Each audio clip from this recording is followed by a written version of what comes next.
disconnected.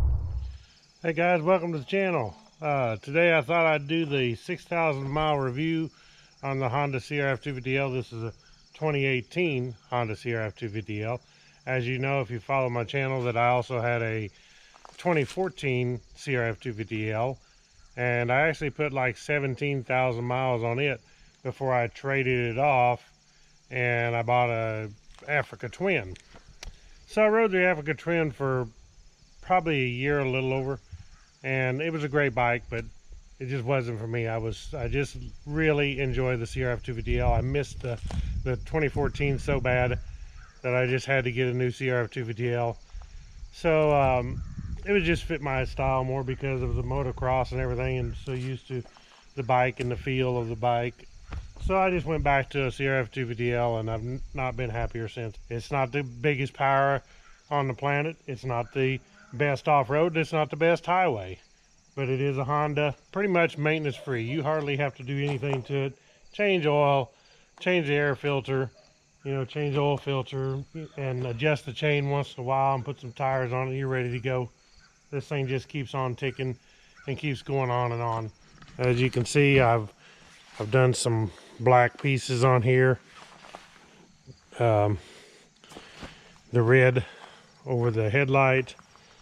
I've got the plastic skid plate, taken off the factory junk that was on there, and I put a AXP skid plate. Of course, that's a factory Honda rear rack. This is also a Nelson rig tail bag here.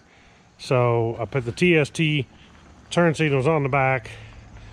I also have the TST turn signals on the front, and I have the TST tail tidy on the back, so it looks real nice. I also, of course, I've got from CRFsonly.com, I got the Pro Taper handlebars, the pillow top grips, the adapters to go from 7/8 to 1 1/8 to make these fat handlebars fit. Of course, up here I have a USB that's 2.4 amp each. Some of them you got to watch it, they're 2.4 amp total. This is 2.4 amps each, so it's a real good one. It's just an eBay special. Stainless steel bracket that I made to put on here. I also have my RAM mount here where I can mount GPS. I can mount my phone on here. Do the Magellan GPS on here for the off-road stuff. As you can see, I also have a Seat Concept seat cover, which is the tall. The seat cover is great. It's probably one of the #1 things you want to do. Get rid of the factory seat because it's horrible. Put a Seat Concepts on there and you'll be way happier. Night Design foot pegs down here. Very expensive, but very good. Pretty much that's the only thing I did. Not a lot. I've done nothing to the engine at all, nothing to the exhaust. It's all stock as can be. Suspension's all stock. Crank the rear spring up to handle the weight a little better. As you can see, 6,000 miles, as I said. And these tires are 6,000 miles, and they pretty much are wore out. Them things are just about flat to the bottom here. So I actually have a new set of these IRCs down in the shop, front and rear, to put on here. You can see 6,000 miles. Check out the brake pads. They're still extremely good after 6,000 miles. The rear, of course, most of your braking is on the front, but my front pads are also pretty good. A little harder to get to see them, but the front pads are also pretty good. So it's time for an oil change. I do my oil changes every 3,000 miles. I've done the first oil change at 600 miles, and then every 3,000 miles after that. And I'm just using the Honda GN4 oil in it. So keep it simple. The bike just runs good, problem free. Me and my wife ride it. We do two up a lot on this bike. I've taken this bike on several trips. I've also hauled the bike on further trips, and then I can unload it and then ride it. So now that I have a Jeep Gladiator, make it nicer for hauling the bike. Throw it in the back, head off way down south somewhere in the Boston Mountains somewhere and go ride. So that'll be nice. So I did replace the air filter, and the air filter, after 6,000 miles. It's not quite 6,000 miles. I just replaced it a little while back.